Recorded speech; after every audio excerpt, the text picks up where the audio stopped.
Hello student, welcome to ABT classes. ABT classes में आप सभी का स्वागत है। आज हम लोग स्टैटिक जीके देखने जा रहे हैं, जिसमें बात करेंगे हम लोग भारत के प्रमुख बंदरगाह। भारत में कौन कौन से इंपॉर्टेंट बंदरगाह हैं और कौन से मेजर पोर्ट हैं, कौन से माइनर पोर्ट हैं, इन सभी के बारे में आज हम डिस्कस करेंगे। और आप चाहे किसी भी एग्जाम की तैयारी कर रहे हैं, पता है आप लोगों को पता भी होगा कि जो ये पोर्ट्स से क्वेश्चन हमेशा ही मैच करने के लिए आते रहते हैं, या फिर एक दो पोर्ट्स का पूछ लेता है नाम कि कौन सा पोर्ट्स कहाँ पर है, कौन सा बड़ा है, कौन सा छोटा है, कौन सा पुराना है। इस तरीके के प्रश्न हमेशा ही देखने को मिल जाते हैं। तो इसी क्रम में आज हम लोग बात करेंगे, पोर्ट्स की चर्चा करेंगे। ठीक है, चलते हैं आगे। अगर भारत के पोर्ट की बात करें तो भारत के पोर्ट को दो पार्ट में डिवाइड किया गया है, मेजर पोर्ट और माइनर पोर्ट।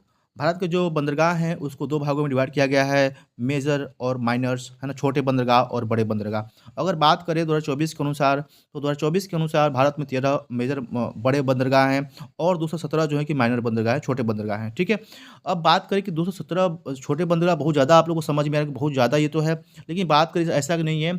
इसमें बहुत सारे छोटे-छोटे जहाँ पे फिशिंग वगैरह होती है वो सब भी बंदरगाह के रूप में ही माने गए हैं, और कुछ प्राइवेट भी पोर्ट हैं, वो सभी इसमें इंक्लूड हैं। अगर बात करें कि जो ये मेजर और 13 मेजर हैं, ठीक है ना, याद रखना ये प्रश्न पूछा जा सकता है, क्वेश्चन पूछा जा सकता है कि कितने मेजर पोर्ट्स हैं, तो ये 13 जो कि मेजर पोर्ट्स हैं। अगर बात करें कि मेजर पोर्ट को आखिर कौन एडमिनिस्ट्रेट करता है, किसके अंतर्गत में, किस मिनिस्ट्री के अंतर्गत आती है, तो ये मेजर जो पोर्ट है वो आती है ministry of port, shipping and waterway under the government of India. तो ये गवर्नमेंट ऑफ इंडिया के अंदर में आती है। ठीक है, मिनिस्ट्री ऑफ पोर्ट्स के अंदर में आती है। ठीक है, बात करें अगर माइनर पोर्ट की, तो माइनर पोर्ट का जो जुरिस्डिक्शन होता है ना, वो मेरीटाइम बोर्ड्स के पास होता है और खास करके स्टेट गवर्नमेंट के अंदर में आती है।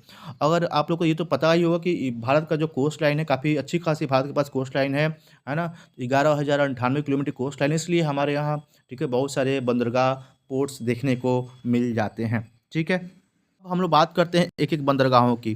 तो पहला इसमें बंदरगाह है, हम लोग बात करते हैं ऊपर से वेस्टर्न साइड से। तो पहला है गुजरात। गुजरात की बात करें तो गुजरात में कांडला पोर्ट है ना, जो कि कांडला जो पोर्ट है ये कच्छ डिस्ट्रिक्ट में पड़ता है, काफ़ी इंपॉर्टेंट ये बंदरगाह है।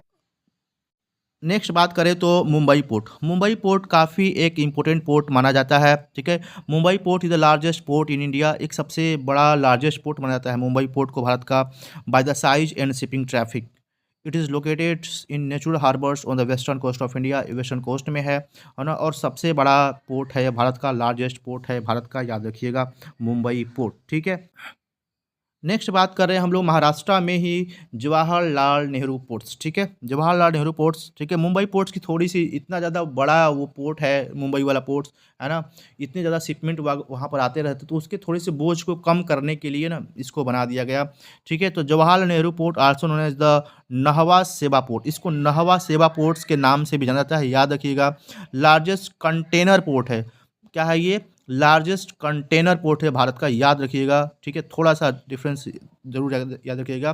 ठीक है ना, उसके थोड़े से उतना ज़्यादा उस पे बोझ था, है ना, ज़्यादा वहाँ पे शिपमेंट वगैरह आया करती थी जो मुंबई पोर्ट था, इसलिए उसको थोड़ा सा कम करने के लिए, है ना, गैदरिंग को कम करने के लिए हम इस पोर्ट्स को यहाँ पर बनाया गया। ठीक है, नेक्स्ट बात करते हैं गोवा की पोर्ट्स। तो गोवा में इम्पोर्टेंट पोर्ट है, एक ही पोर्ट भी है, और ये हमेशा बार बार एग्जाम में पूछा भी गया है इस गोवा के पोर्ट्स को, जिसका नाम है मर्मुगांव पोर्ट्स। मर्मुगांव पोर्ट्स जो है वे वेस्टर्न कोस्ट में है।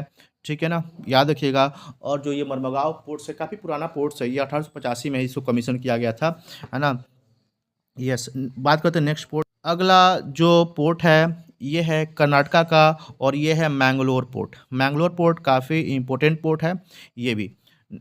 नेक्स्ट बात, कोची पोर्ट। कोची पोर्ट जो है केरला में है, और काफ़ी इंपॉर्टेंट पोर्ट है कोची पोर्ट्स, और ये मसालों के लिए काफ़ी फेमस पोर्ट्स ब्रिटिश काल का रहा है, उस समय से ही ये बहुत ही फेमस पोर्ट रहा है, आज भी मसाले यहाँ से बहुत ज़्यादा जाते रहते हैं। ठीक है, तो काफ़ी इंपॉर्टेंट पोर्ट है केरला का कोची पोर्ट्स, मसालों के लिए बहुत ही फेमस पोर्ट्स माना जाता है ये।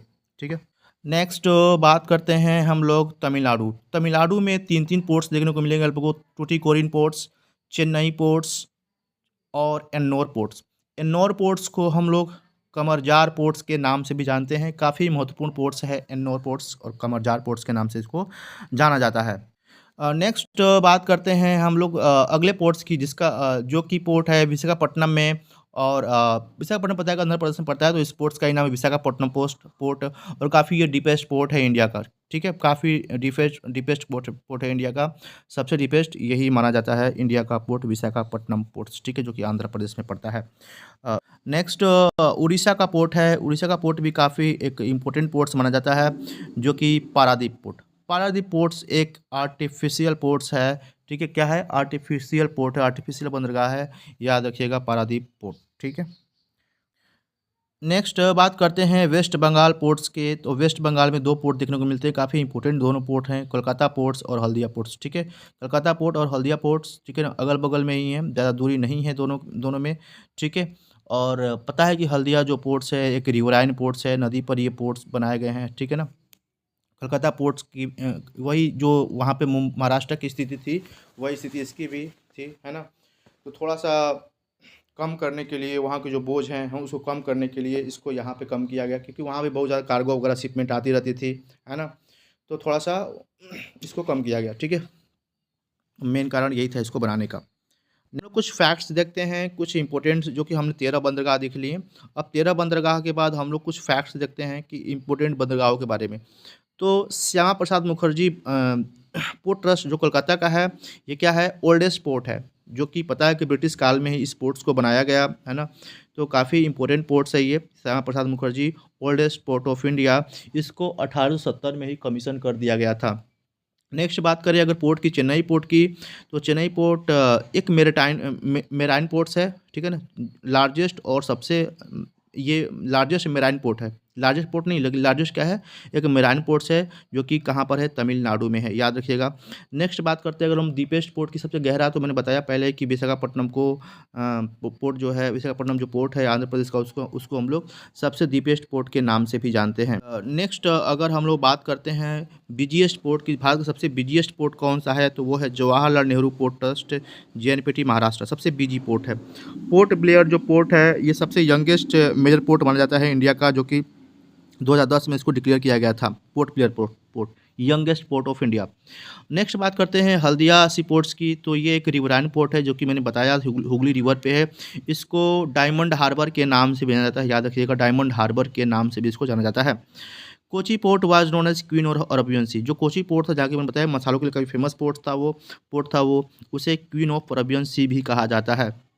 नेक्स्ट बात करते हैं और अंतिम फैक्ट्स आज का जो है कि Jawahar Nehru ports, Navi Mumbai Maharashtra, located in the proximity of the financial capital of India, ठीक है। तो ये रहा आज का भारत के प्रमुख बंदरगाह, जो कि हमने देखा, बहुत ही कम समय में आपका एक टॉपिक कंप्लीट हो गया होगा। अगर आप कोई भी नेक्स्ट टॉपिक चाहते हैं तो आप मुझे ज़रूर से ज़रूर कमेंट बॉक्स में बताइएगा। और मैंने इसका प्लेलिस्ट बना दिया है स्ट्रेटेजी का, आप लोग जाकर के वहाँ पर जो भी मैंने वीडियो डाले हैं उसे आप देख सकते हैं। थैंक्स फॉर लिसनिंग, जय हिंद सभी को।